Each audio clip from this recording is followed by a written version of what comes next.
Online Piracy Act is intended to protect the music and movie industries from the unauthorized reproductions of their products online, an increasing problem for those embattled industries. But the act would do this by granting the federal government the power to shut down any website on the mere accusation that it is hosting pirated material.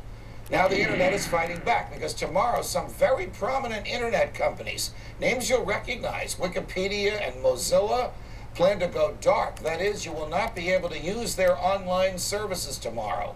All as a move to protest the proposed legislation. Will it work? Here with answers is Peter Suderman, Associate Editor at Reason Magazine and a good friend of the show. Peter, it's a pleasure. Welcome here. Let me get this straight. Thank you so much. A lot of well-intended producers of movies, for example, are concerned that they put their money into these movies. They made the movies. They want to sell it to you the way they want to sell it to you. They don't want to see this thing pirated on the internet so that somebody else can steal it. And then, so rather than go after the thief, they're going after the internet provider and saying, the government can, without proof of anything, just shut these websites down. Do I have that right? Is that what this legislation will do if it's enacted and signed into law? That's basically right. If if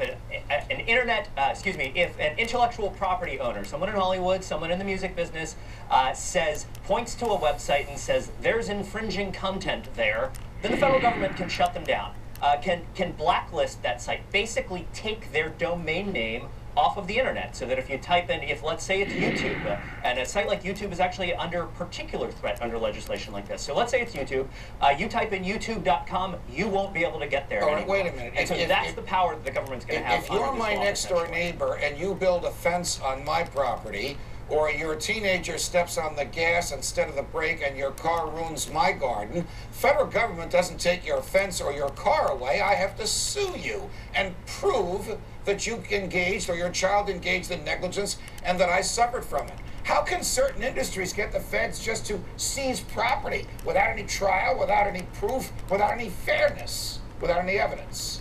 Hollywood is very, very influential in Congress. It has its backers and its defenders there. It has its hooks and its tentacles in. And, you know, look, Hollywood, it creates a lot of jobs, it employs a lot of people, and it funds a lot of political campaigns. That makes it influential. And you know what? It's a great industry. We love Hollywood. We love the entertainment business. Of course. But what they're asking for, special privileges here and special protection that's unusual, and I think is going to, the bigger problem, it's going to break down sort of the fundamental architecture of the internet, which is that when you type a website's name into your browser takes you there, and that's what the blacklisting provision here is going to allow the federal government to do, is break that part of the internet. We'll see what happens Wednesday when some of the sites to which we all go every day are dark. Peter Suderman, it's a pleasure. Thanks for joining us. Thanks for having me. Stocks rise.